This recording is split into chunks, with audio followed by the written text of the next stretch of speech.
Hello, and welcome back to Talk with Coach, the podcast where we deep dive into the realms of sales, leadership, and personal growth.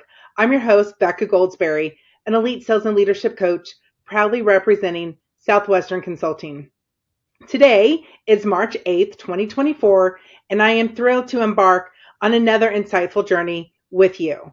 Whether you're a seasoned professional aiming to sharpen your skills or an aspiring leader hungry for knowledge, this podcast is your compass to success. Join me as we explore the strategies, tactics, and mindset shifts necessary to thrive in the competitive landscape of sales and leadership. Get ready to unlock your potential, seize opportunities, and conquer challenges like never before. So buckle up. Let's embark on this transformative voyage together. Welcome to Talk with Coach. I love doing a brief introduction to who my guests are. So today, she is an amazing mom, friend, leader, business professional.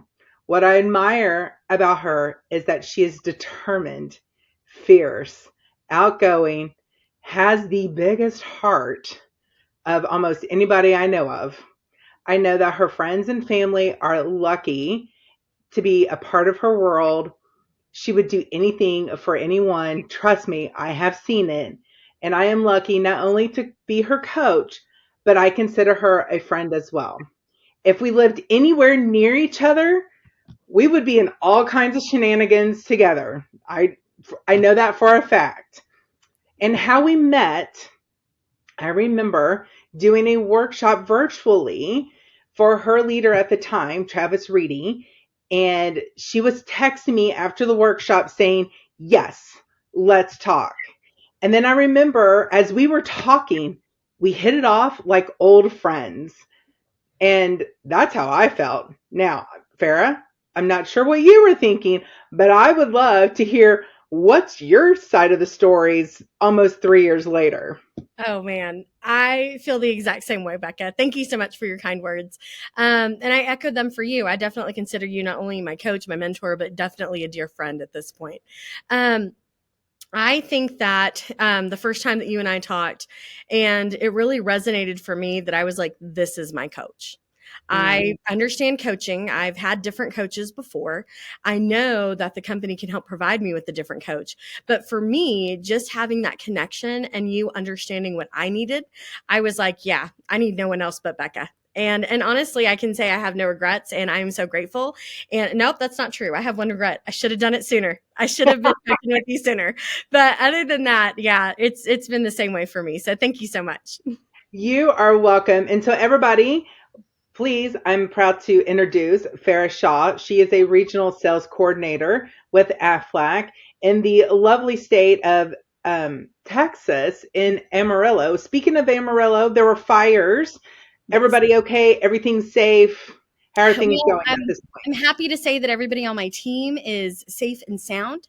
To my knowledge, no one has had any personal property damage. But of course, in the Panhandle, it's real. We've had well over almost 2 million in acres that have already been burned. People have lost their livestock, their homes, their cars, so many different things. And thankfully, the life loss has been very less. But there still has been. So any type of relief efforts that you guys see, anything like that, we definitely should be contributing to for sure. Because there's so many of my personal clients up in the Hutchinson County area and so many different areas around the whole Panhandle that are truly affected. And my heart definitely goes out to all of them. And I definitely want to help support in any way that we can. Because we are the Panhandle. That's right. Exactly. And I was going to say, wildfires is not new to you guys. But what I love about Texas and people from Texas is their grit. Yes. You guys always work through it no matter what. Where there's a will, you guys find a way through all the hardships. Yeah, I don't think I could ever leave Texas. Now, I have traveled all over, been all over, but I just love it about my state, for sure. Speaking of travel, I know you love to travel. Trust me, because we talk about travel quite often. Yes. But what is one of your favorite places that you've ever been? In the world? Yeah. United States. In the world? Okay, I'm going to tell you Dubai. Dubai is definitely where everybody needs to go. It is like the Middle East and Las Vegas had a baby, and that's Dubai. It is absolutely incredible. They drive on the same side of the road that we do. All of the signs are in English. Yes, Google Maps and Maps works just perfectly.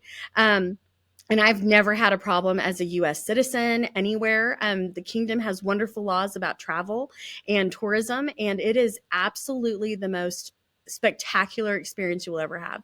There's nothing you can't do there. So I definitely recommend that.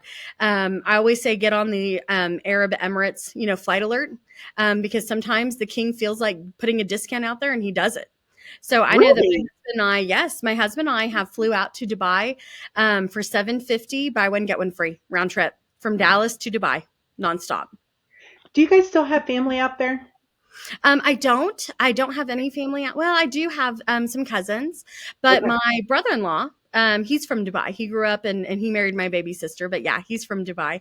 But I have to say I've gone 3 times. And it's always been just an absolutely amazing experience from Atlantis, the malls, the shopping, the people, the food. It's not like Mexico. You can eat and drink everything anywhere and not be scared. That's hysterical. I love it. Oh And my I gosh. will tell you from a tourism standpoint, the majority of the people are there are from Europe. I mean, honestly and truly. Hmm. I could see that because they're way closer than we are. Hmm. And if I remember correctly, that was like the first big trip that you took after you started coaching, if I remember right.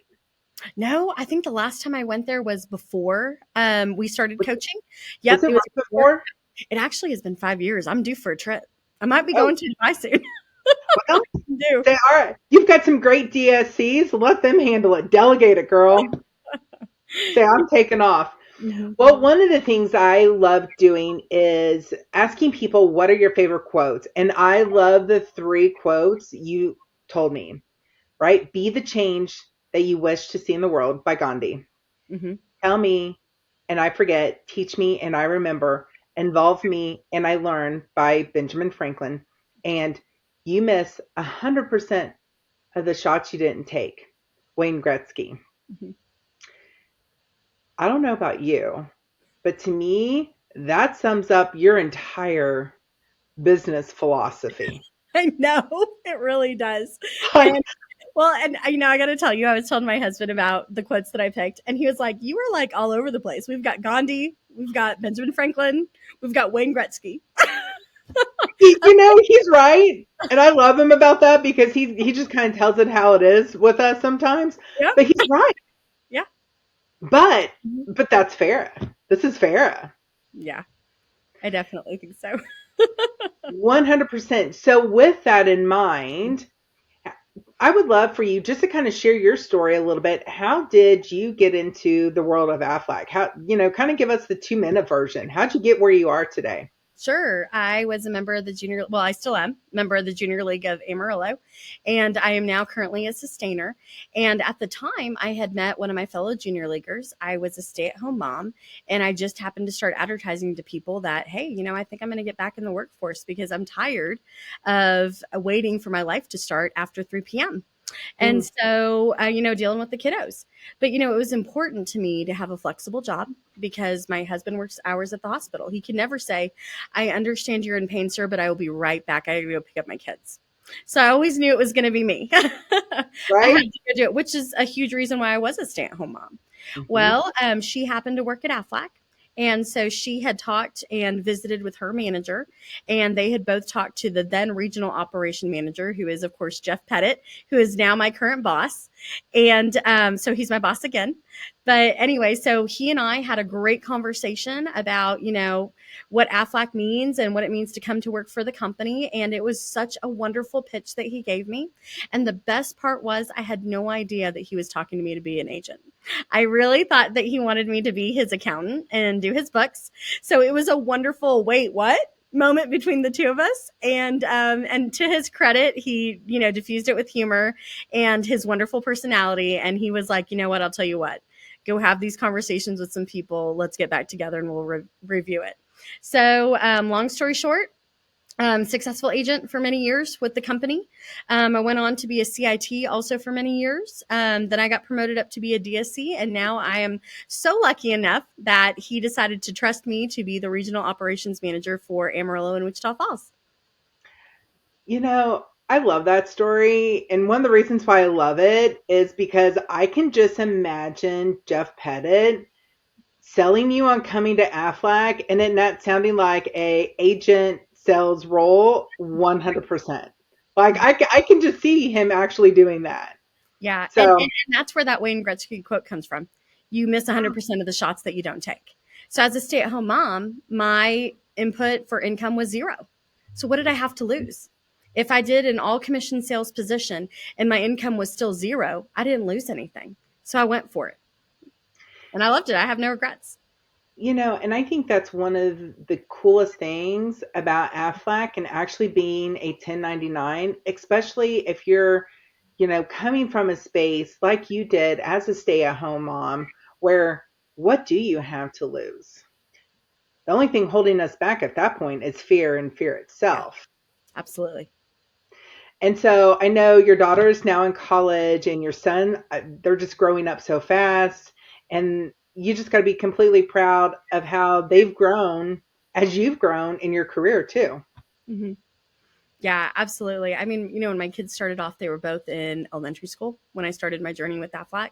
I mean, I remember prospecting on the phone while I'm waiting in the kid pickup line, waiting for my kids.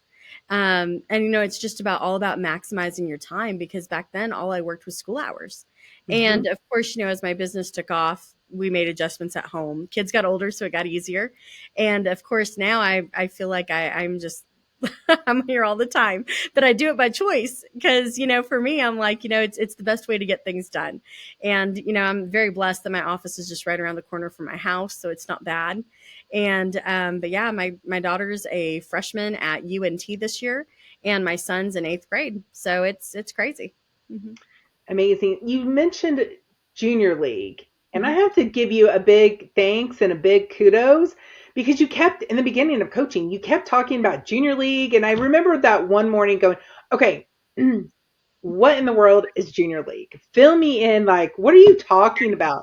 And you go, don't you live in Indianapolis? And I said, yes. And you're like, they're one of the oldest chapters in the company. They're almost 100 years old. And I'm like, oh, well, I'd never heard of it.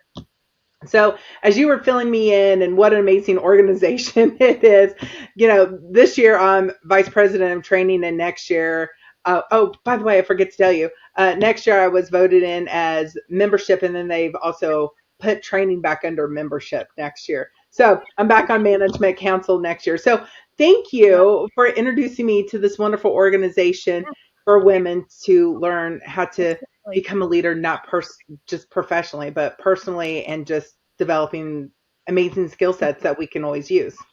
Well, you're welcome. And I love the Junior League. I'm a huge believer in its mission and its statement all over the country. But I also have to say, I would not have found the Junior League of Amarillo if it wasn't for the Delta Zeta sorority. I am a huge active member of the sorority, even in an alumni capacity.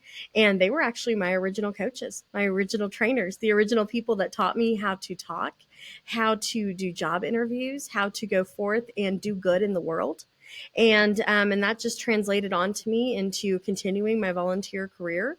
And as I was a stay-at-home mom, I threw myself into a whole bunch of different nonprofits and a whole lot of volunteer organizations. But yeah, it all started when I was 18, joining the Delta Zeta sorority. And people are like, what do you get out of sororities and fraternities? Well, there's a lot you can actually get out of, and a lot of skills they actually can help teach Mm-hmm. while you're in college. And one of the other things I love about Junior League is they do the same thing for women. Yes. We have trainings all the time on work life balance and how to build a better resume to sales skills and asking for referrals and how to network and DE&I initiatives, all of those things How to write a can grant.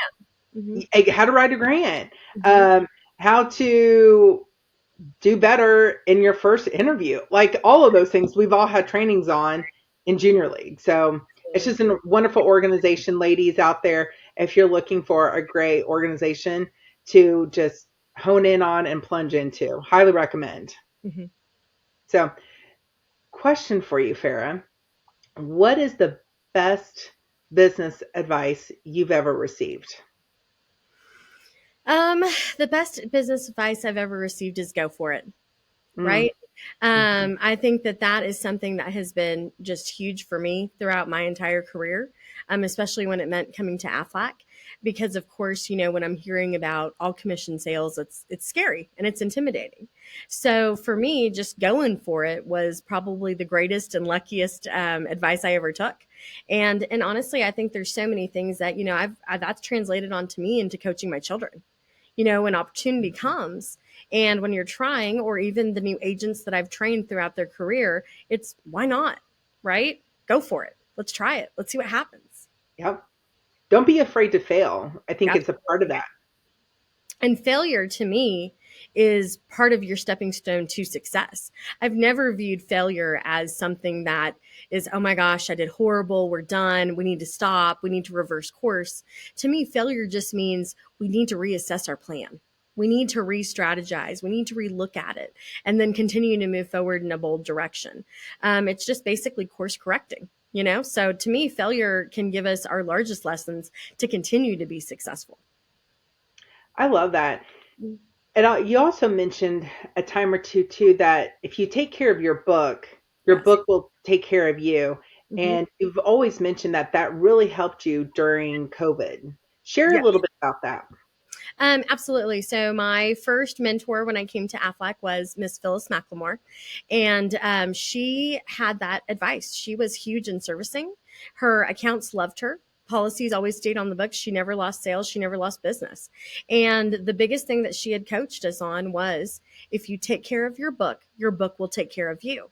And it was so true. During COVID, during a time that people had mass cancellations, people were pulling out, people were canceling Aflac altogether. I really didn't have that. And what really made it lucky for me was if some people did not buy a new policy or add to their Aflac enhancement, I saw it as a true success that they weren't canceling. They were holding it because they knew what Afflac meant. They knew for the service. They understood all the good that Afflac had done for them in the past because of the servicing and because of taking care of that book. And so for me, they found that that was invaluable, was to keep their Afflac policies, during a time that we're talking about when there was so much uncertainty. I mean, egg prices were going up. We couldn't find toilet paper. I mean, like so much craziness that was happening.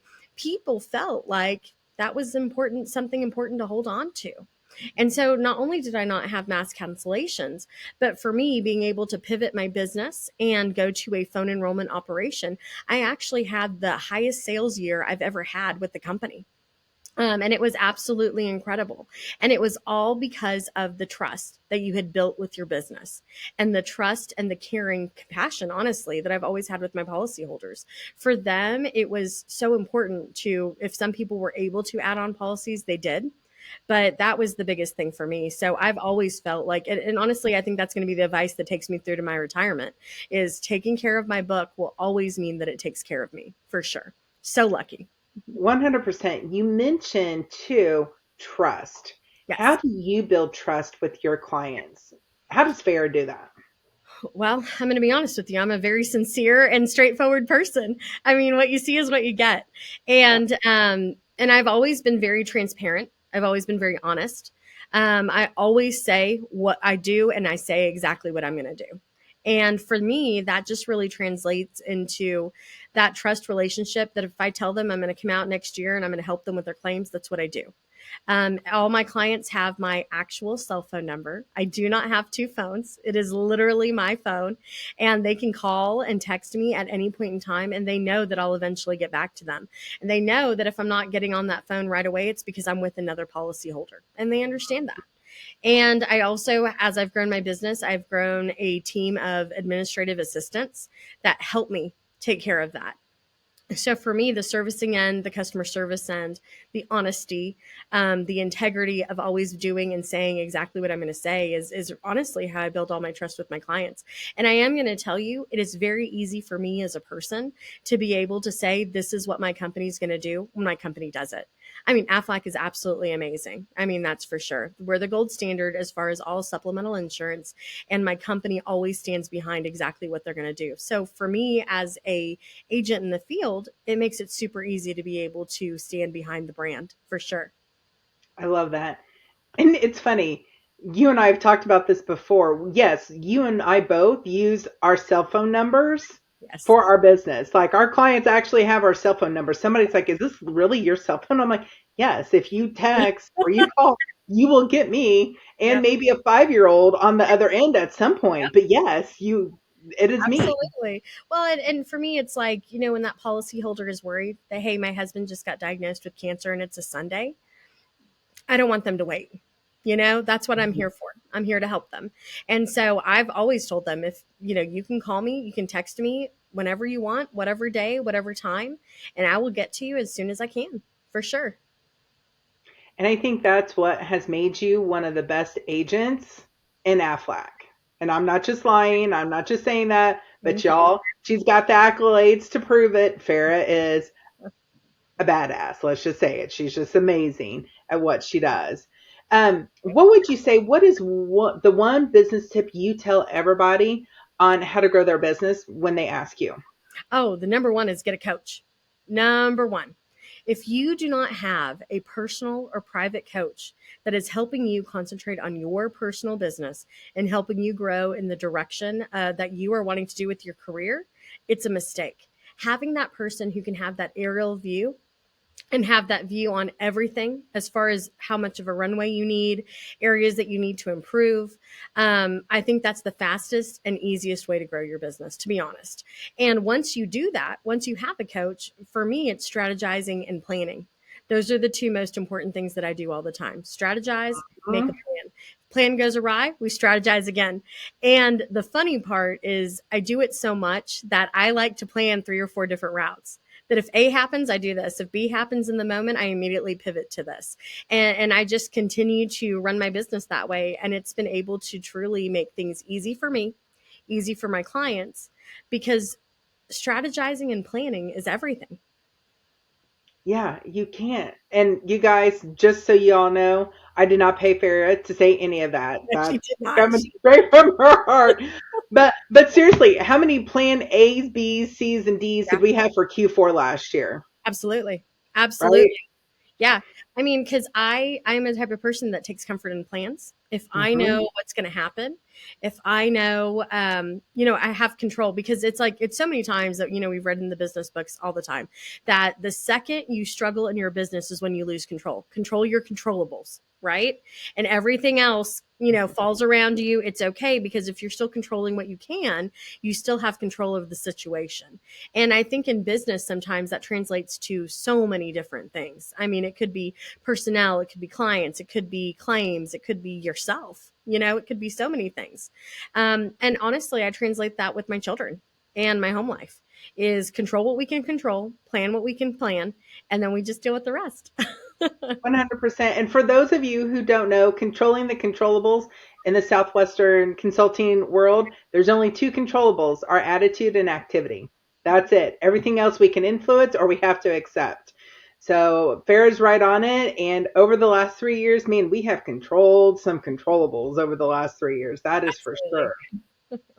Which is a good segue into Farrah, what are some of the biggest challenges that you have faced while growing your business? Absolutely unknown things. COVID, none of us prepared for COVID. That was wild, Nobody. right? Um, Nobody. and then, because it was wild on so many different aspects. It wasn't just on the business end, it was wild on the personal end. It was wild on so many things. So that definitely, I think, was a nice monkey wrench. But again, good, bad, or ugly, I had my best year in Afflac. So that's why I'm like, was it really that crazy? I don't know. But then, also the other thing is, unknown things that affect your business, deaths, restructuring, buyouts, people retiring. Those are all things that can come at us that we have to control, we have to work with. And it's unknown. You can't plan for those things. Not really. Never. I always say that's why we always need multiple plans. Yes. always. Mhm, Because, recently your team has faced, a big challenge mhm, with the death of a dear friend. It never makes anything easy, even if you knew for a while it was a possibility, right? So, mhm, what are the backups? What are the plans? And mhm. I love how you just make a plan, you make 4 or 5 plans, and Dude, then love strategize it. Mhm. how to maneuver as things come up. Yes. You're so good at that. You're such a navigator. I love that. Man, I don't know how else to be. To be very honest, I don't know how else to do it. Well, a lot of people just stay stuck. If you think about it, those who can't navigate or not making plans or strategize, they just kind of stay stuck and stagnant and just stay where they are, and they're sometimes just unhappy about it. Yeah. So, can you give us some ideas on how you overcome, you know, those challenges? Like, what are some of the things that you actually do besides plan and strategize? Is there anything Well, tactical you can I share? gotta tell you, Becca, there's nothing that I don't go to my people on, right? Mm-hmm. There's nothing. I might have the plan here and I might have the strategy here, but I've never been so above that I can't get validation and I can't talk people out. Ask people that I truly trust to navigate myself and my business. What are the angles that you see that I'm not seeing?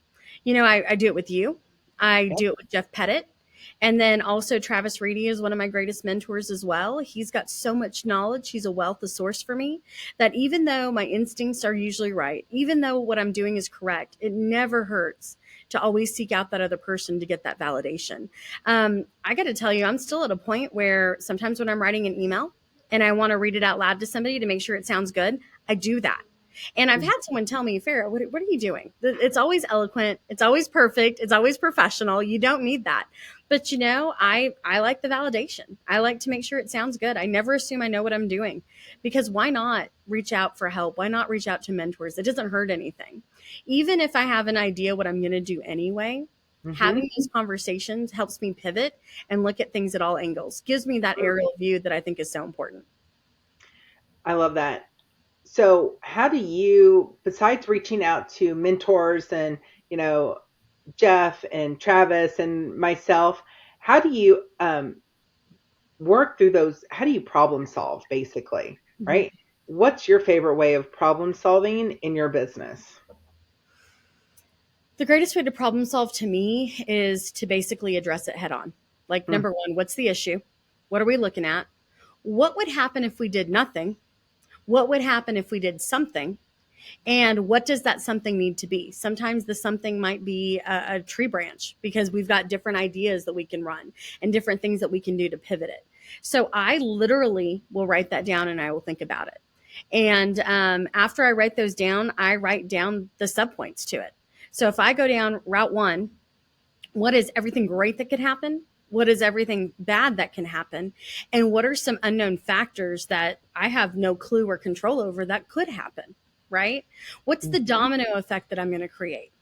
And once I do that and I pivot those branches out, I then go back, okay, let's do that again with route two. What does that happen? And that's why to me, I have to say I've been blessed that I've been able to crisis manage and deal with things in the moment so well. But that's why, because I thought about it ahead of time. And I already looked at all the different options that something can go. So when someone takes maybe my route one subpoint B, I already know which route I'm going to go in my head and I already know how to steer it. Because at the end of the day, I have an idea what I want the resolution to be. So my question is, how do I get people to that path for the correct resolution? And that's just how I think about it. I know it sounds crazy. I know it's a I lot, love it. but to me, that's where I do my preparations. And that is where I'm able to really get a bird's eye view because how many times do we crisis manage and all we're in is in that moment, right? Oftentimes I feel that when you're crisis managing from the moment, could be fine, could be right, but maybe it couldn't be. And so that's why I always slow down and take that aerial view. What does it look like? What could it look like? What do I need it to look like? So, in those moments of crisis, how do you stay motivated during those tough times in the business? Oh, I would probably say it's my people. The one thing I can say is that my intent is always there. I think that no one could ever say in my operation or anyone that I work with that my intentions are never pure. You know, everybody can always say Farrah has the greatest intention. Does she make mistakes? Absolutely. Don't we Absolutely. all? Oh, yeah. We all Absolutely. make mistakes. But I can say that my intention was always good. And I always feel that when people start off with the right intention, we can get there. And that's honestly how I do my coaching for the people that are under me and the people that I work with is, you know, if we get upset or we're angry or we're worked up or we're concerned about something, I always say, but look at this person's intention. Do you think they intended for you to feel this way? Do you think they intended that to happen? And when we answer the question of no, I feel like it automatically diffuses a lot of situations. And then at that point, our emotions are removed and we're able to handle something in a professional manner and crisis manage whatever that issue is. So to me, I think intentions are so important, not only in business, but in professional environments, but also personal ones. Knowing people's personal intent, I think is big because I mean, we're human. I love that. And I think that's what is going to make you one of the best leaders, best RSCs in the country because of how you handle situations and keep the team motivated and how to lead your people to be able to navigate just like that. So I think I can't wait to see what the next few years really blossom into. I'm super Well, excited. I so can't much. wait. But you know what I do like doing in those moments is, you know, I react how I think I'm going to react, right? Yep. But when you witness something or, you know, Jeff witnesses something or anybody else watches how I react in that moment, Hmm. I really do sit down privately and say, okay, now we're away from that. Give me the shoulda, woulda, coulda. I think that's the most important question to always ask. That is how I continue to get better. That's how I grow myself. And I do the same thing with my people that I lead. Okay, this happened. What's our shoulda, woulda, and coulda list? How can we avoid that? What should have we had done? You know, all that I think is important. Absolutely. Isn't it amazing because we've done a lot of shoulda, woulda, coulda scenarios before. And it's funny because we could have done the same thing in kind of similar situations over the last 3 years, but you didn't. You were always evolving, trying to be better. And I think that is just absolutely amazing. Oh, And thank that's, you. but You're so, that's what happens when you ask the yeah. shoulda, woulda, couldas. I Most think it's people important. don't. I think it's important. It's a question that I ask myself all the Mhm. time. Even when things go right, Becca, I pause it and say, shoulda, woulda, coulda. What could I have done to make this situation better? What should I have done to maybe get to this point faster? Yep. I think you can learn from successes as well as failures, you know? Yep. Hey, all Affleck people, if you're listening to this, one of the shoulda, woulda, couldas was how do we get the team uh, working on OEs in January and February and not wait till March, April, May. That's a shoulda, woulda, coulda. Shoulda, woulda, coulda.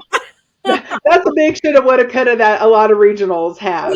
Uh, Tongue in cheek and a little bit of Affleck fun there. But I know that you are a huge reader. I know you are involved in a lot of different book clubs. We've done a book club together. I would love to know, what are you currently reading right now? Well, I've just finished the Fourth Wing series by Rebecca Yarros. Okay. Absolutely obsessed with it. What a great writer. So, as you guys have probably learned from my pattern of thinking, I usually can predict endings pretty quick. So, I love an author that keeps me guessing. I love Mm, an author that I can't predict it because unfortunately that doesn't happen to me too often. I can usually be like, okay, I see where we're going here. So I really love her writing and I really love what she does. I'm actually, fun story, I am kind of stalking her and I'm going to see when she has a book signing and I am actually going to go and have her sign my books. That is something I really, really want to do. So I've just been kind of, you know, keeping an eye out whenever she's going to be wherever. And so, yeah, that's something I'm kind of doing. The other book that I love to read is I do like to read the Redefining Possible, which you gave me. And shout the out, one, yep, shout out to Ron Alford and Dustin Hillis. yes, absolutely. I love that book. And also, in case anybody is curious, it's $3 on Amazon, so I gift it to people all the time. Yep. Yep. But I think that that book is absolutely amazing because when I read it, I'm going to be honest, I felt like, yeah, this is 100% me. This is how I already run my business. This is how I already do stuff. But the reason why I love reading it is I love it as a reset. I love it to refocus myself because how many times do we get distracted in business? How many times do things happen that maybe not necessarily take us completely off course, but slightly, right? And so Yeah. having a moment where I recourse correct myself every January, I think is important to my business. So I do. I actually have the hard copy and I actually have the audiobook. And so it's a quick audible for sure. And so I listen to it in January and I always just like, okay, let's take a refresher. Let's take stock. Let's make sure we do it. And I think that's so important to always do with your business all the time. But especially, when you're doing a new year, new you, why not? Like do your business like you do yourself. My husband and I actually started doing that from our first wedding anniversary. And we still do it now. Every time we go out to a dinner and it's always us. And then we always do that. We take stock. We I talk love about where have we been? What are we doing? What do we want to do? What did we accomplish? How have we grown? And this June will be 20 years, and we do it every year, and we love it. it. Congratulations, 20 years. That's amazing. Amazing. Well, I was going to say, because you and I have talked about that, because Michael and I do that at the end of the year, and we do it, as FedEx courier. Why not do it during his busiest season I in know because December? we got nothing else going on, so it's Like fine. we got nothing else going on. Why not just throw it that last week of December? But typically that's when we do ours too. And then, by the way, did you put that on your vision board to meet Rebecca and stalk her? Did you put it on your vision board? That should be on your vision board. No, I did not because my vision board is all business.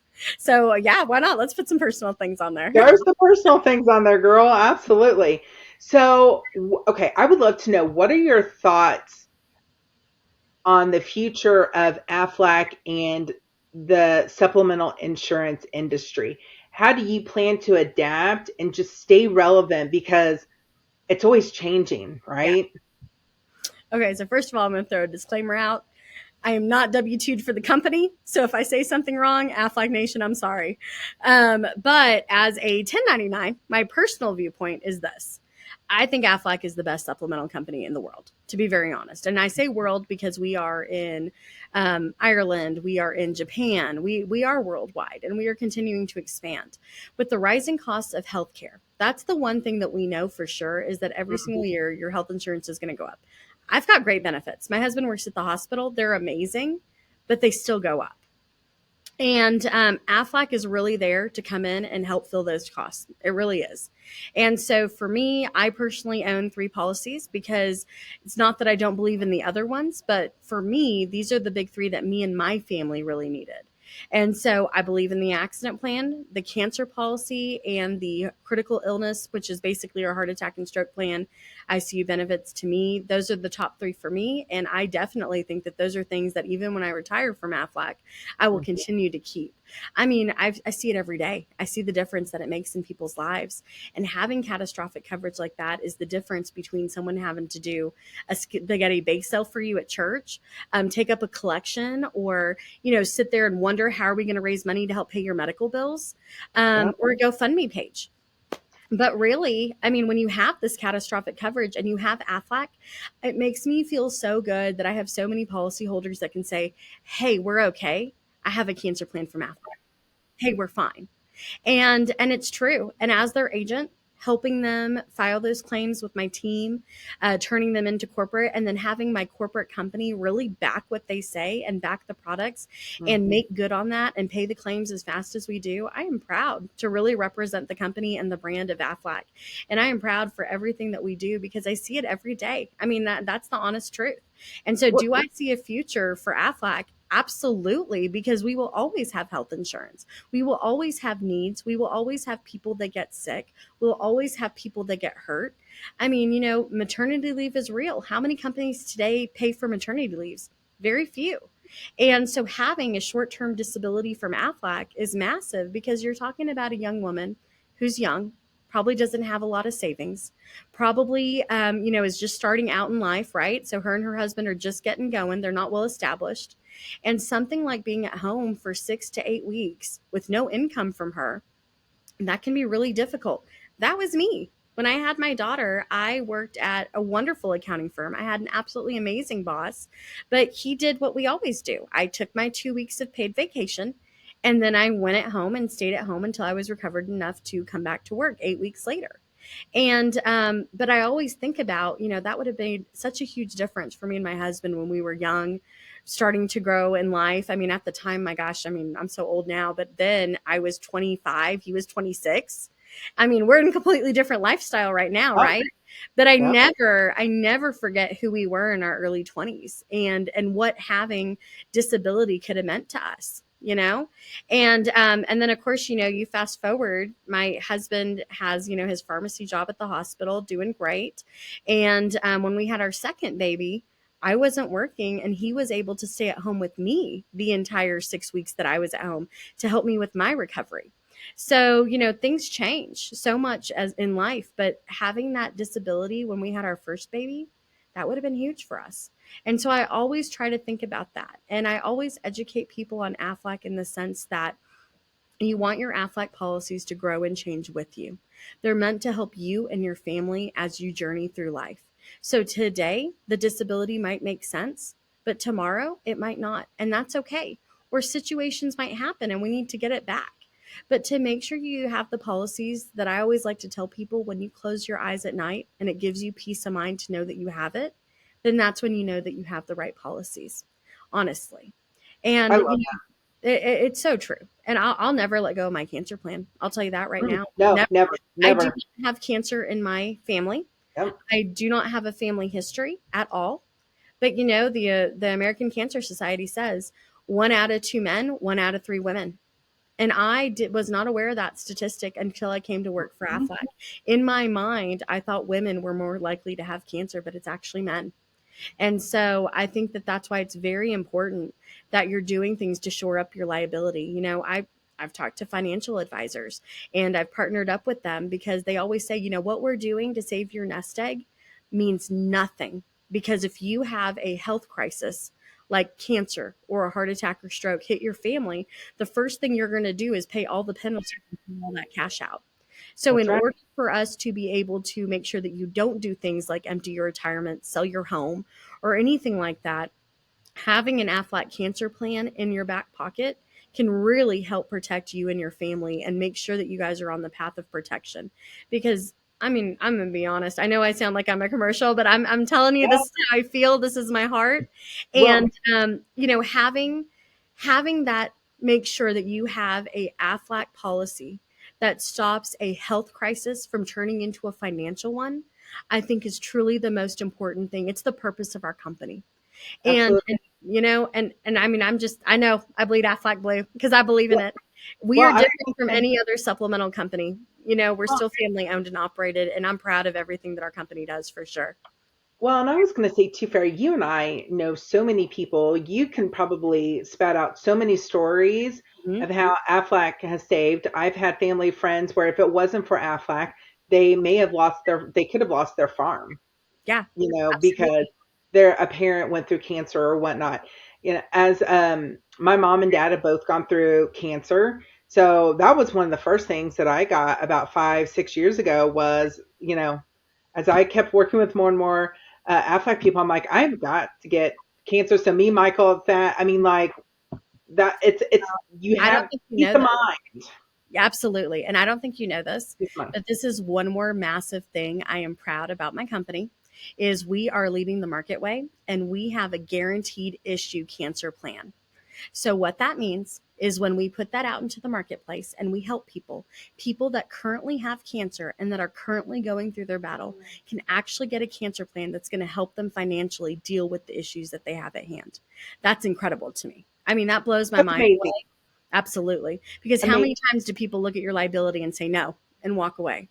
And that's why I'm Absolutely. proud. Not our company will do it. And so Yep. I'm really proud of that. I love that. So, okay, Farah. So I'm going to dive into some kind of like rapid fire fun questions Okay. to end. How did you and your fabulous husband meet?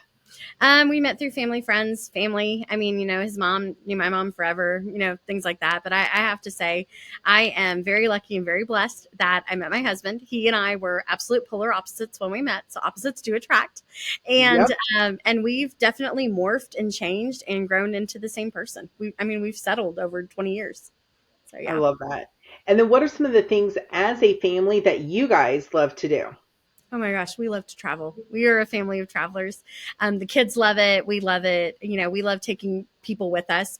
Like I'll often ask my sister to come, or we'll ask my brother or my dad. To me, I think it's so much fun to get out there, and of course, me personally, I love doing my girls' trips and going out with my girlfriends. I know you I do. think that that's so important, and I just love it. It means a lot to me. Well, you and I are very similar because we both love spa days. Yes. Like if somebody says, what would be a contest that we could throw and like Becca and Farrah are going to go after it, I tell would. me a spa day. Yep. A spa day or a trip.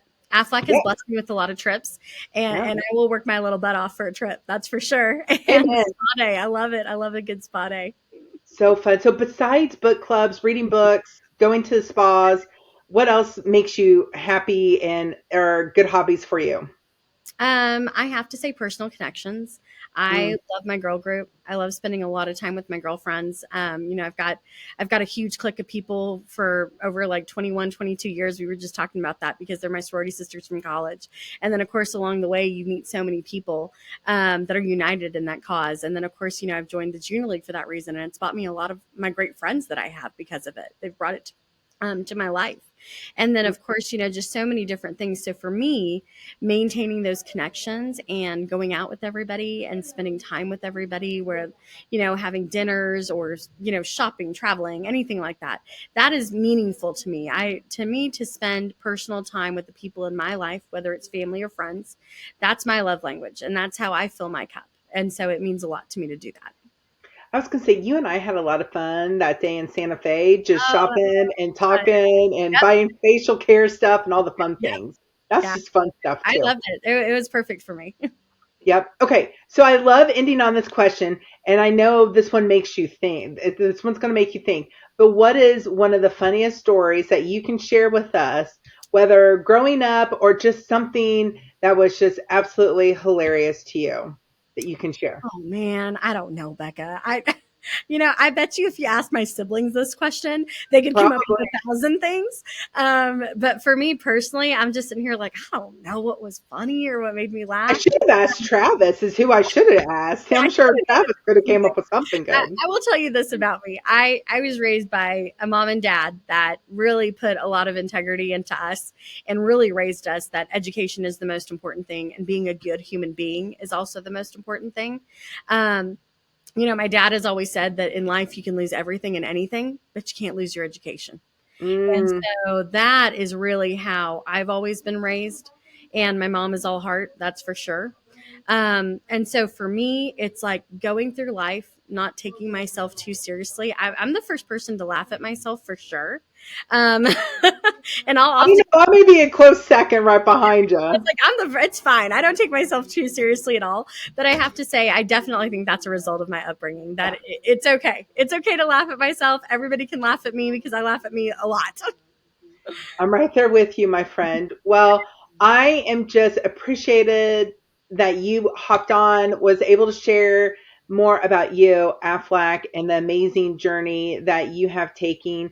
And hopefully you've had fun. But you guys, this wraps up a powerful episode of Talk with Coach. I hope you found today's insightful and invaluable and actionable. Remember, growth is a journey. Every step forward counts. If you enjoyed today's episode, don't forget to subscribe to our podcast and on my YouTube channel for more inspiring content. And hey, I'd love to hear from you. Share your thoughts, questions, or topic suggestions by reaching out to me on social media or through my website. Until next time, keep striving for greatness, keep pushing your limits, and remember, your success story is waiting to be written. This is Becca Goldsberry signing off. Take care and make it a blessed day.